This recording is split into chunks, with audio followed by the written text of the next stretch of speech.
Hi friends, எல்லாருக்கும் வணக்கம். இன்றைக்கி நம்ம வீடியோவில் பார்த்தீங்கன்னா சூப்பராக ஒரு ஹெல்த்தியாக ஒரு ஸ்நாக்ஸ் தாங்க பண்ண போகிறோம். அதுவும் ரவையை வச்சுட்டு ரொம்ப ஈஸியாக பண்ணிடலாங்க. பசங்களுக்குலாம் ரொம்ப பிடிக்கும். வீட்டில் இருக்க எல்லாருமே சாப்பிட்லாம்.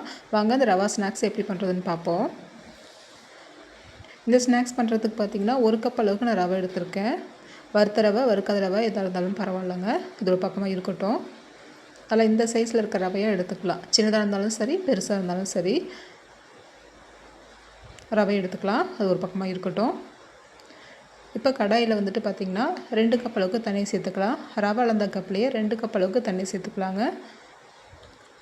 இப்போ இதோட கொஞ்சமாக உப்பு சேர்த்துக்கலாம். 1 ஸ்பூன் அளவுக்கு சர்க்கரை சேர்த்துக்கலாங்க. தண்ணி வந்து கொதியட்டும். தண்ணி நல்லா கொதிஞ்சதுக்கப்புறம் அடுப்பை சிம்மில் வச்சுட்டு நம்ம எடுத்து வச்சுருக்க ரவையை சேர்த்துக்கலாம். அடுப்பை சிம்மில் வச்சுட்டு நல்லா கலந்து விட்டுக்கலாங்க. லைட்டாக அந்த மாதிரி கலந்து விட்டுக்கலாம். கட்டி எதுவும் பிடிக்காது. பயப்படாமல் கலந்து விட்டுட்டு மூடி போட்டு வச்சுக்கலாங்க. ரவை வந்துட்டு தண்ணிலாம் இழுத்துட்டு நல்லா சாஃப்டாக வெந்து வரணும். அப்படி இருக்கட்டும்.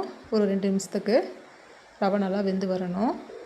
பார்த்திங்கன்னா தண்ணிலாம் இழுத்துட்டு ரவை நல்லா வெந்து வந்திருக்கு. நல்லா கலந்து விட்டுக்கலாம்.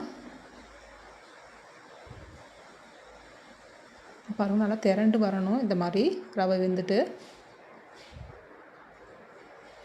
இது அப்படியே இருக்கட்டும். இப்போ ஸ்டவ் ஆஃப் பண்ணிக்கலாங்க. மூடி போட்டு வச்சிடலாம். அப்படியே திறந்து வைக்க வேண்டாம். மேலெல்லாம் அப்படியே உணர்ந்து போன மாதிரி ஆகிடும். மூடி போட்டுட்டு ஒரு பக்கமாக வச்சுக்கலாங்க, ஆறட்டும். இப்போ வேறு ஒரு கடாயில் 1/2 கப் அளவுக்கு வெல்லம் எடுத்துருக்கேன். பொடிச்ச வெல்லம் எடுத்துக்கலாம். இதோட 1 ஸ்பூன் அளவுக்கு தண்ணி சேர்த்துக்கலாங்க. ரொம்ப கம்மியாக சேர்த்துக்கலாம் தண்ணி.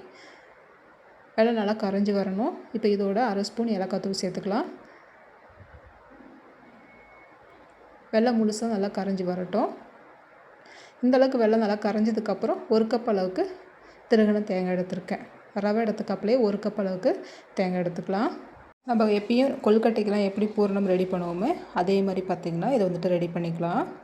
தேங்காய் பார்த்திங்கன்னா இந்த வெள்ளைப்பாகில் இருக்க தண்ணியெலாம் இழுத்துட்டு நல்லா திரண்டு வரணும். இந்தளவுக்கு வந்ததுக்கப்புறம் அதையும் ஒரு பக்கமாக எடுத்து வச்சுக்கலாங்க.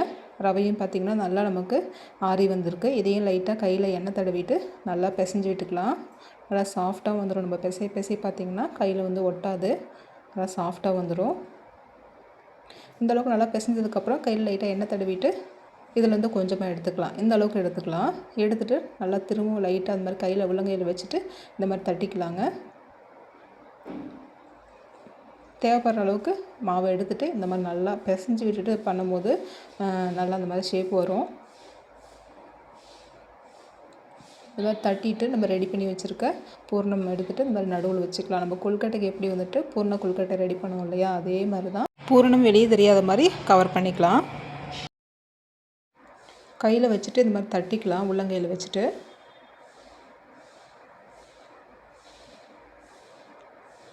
மாதிரி நல்லா சாஃப்டாக இருக்கும். ரவை வந்துட்டு கையில் ஒட்டுற மாதிரி இருந்தால் லைட்டாக எண்ணெய் மட்டும் தடவிக்கோங்க. இந்த மாதிரி தட்டிட்டு இதே மாதிரி எல்லாமே ரெடி பண்ணி வச்சுக்கலாம். பாருங்கள், எல்லாமே பார்த்திங்கன்னா உள்ள பூர்ணம் வச்சு ரெடி பண்ணி வச்சுட்டேன். இப்போ கடாயில் கொஞ்சமாக எண்ணெய் விட்டுருக்கேங்க. இப்போ நம்ம ரெடி பண்ணி வச்சுருக்க எல்லாத்தையுமே வந்து இது மாதிரி எண்ணெயில் சேர்த்துக்கலாம். அடுப்பை வந்து மீடியமில் வச்சுட்டு ஒரு பக்கம் வந்துட்டு வெந்ததுக்கப்புறம் திரும்ப இன்னொரு பக்கம் திருப்பி போட்டுக்கலாம். ஏற்கனவே ரவை பார்த்திங்கன்னா நமக்கு வெந்திருக்கு. சீக்கிரமாகவே பார்த்திங்கன்னா ரெடியாகி வந்துடும். மேலே நல்லா மொறுமொறுன்னு உள்ள நல்லா சாஃப்டாக ரொம்பவே ஸ்வீட்டாக ரொம்ப நல்லாயிருக்கும் இந்த ஸ்நாக்ஸு. இந்த மாதிரி நல்லா ரெடி ஆனதுக்கப்புறம் எண்ணெயிலேருந்து ஃபுல்லாக வடிச்சிட்டு எடுத்துக்கலாம். நான் வந்து இன்றைக்கி வந்து எண்ணெயில் வந்து ஃப்ரை பண்ணியிருக்கேன். இதுக்கு போல் நீங்கள் இட்லி தட்டில் வச்சுட்டு கூட ஆவியில் வேக வச்சு எடுத்துக்கலாம். அது இன்னுமே ஹெல்த்தியாக இருக்கும். இது பாருங்கள், நான் ஒன்று வந்து புட்டு காமிக்கிறேன். பாருங்களேன், உள்ளே வந்து நல்லா சாஃப்டாக இருக்குது பாருங்கள். நல்லா மேலே மொறுமொறுன்னு ரொம்பவே சூப்பராக இருக்கும். பசங்களுக்குலாம் ரொம்ப பிடிக்கும் ஃப்ரெண்ட்ஸ். ஸ்கூல் விட்டு வர பசங்களுக்கு இந்த மாதிரி ஸ்நாக்ஸ் வந்துட்டு ரொம்பவே ஹெல்த்தியாக செஞ்சு கொடுங்க. அவங்களுக்கு வந்து ரொம்ப பிடிக்கும். வீட்டில் இருக்க எல்லாருமே சாப்பிட்லாம். ரொம்ப நல்லாயிருக்கும். ஓகே ஃப்ரெண்ட்ஸ், ரவையை வச்சுட்டு இந்த ஸ்நாக்ஸ் ரெடி பண்ணி பார்த்துட்டு எப்படி இருந்ததுன்னு கண்டிப்பாக கமெண்ட் பண்ணுங்கள். இந்த ரெசிபி பிடிச்சிருந்ததுன்னா கண்டிப்பாக லைக் பண்ணி ஷேர் பண்ணிக்கோங்க. நம்மளோட வீடியோ தேவி கிச்சன் டெய்லி ரெசிபிஸை புதுசாக பார்க்குறீங்கன்னா கண்டிப்பாக சப்ஸ்கிரைப் பண்ணி வச்சுக்கோங்க ஃப்ரெண்ட்ஸ். தேங்க்யூ.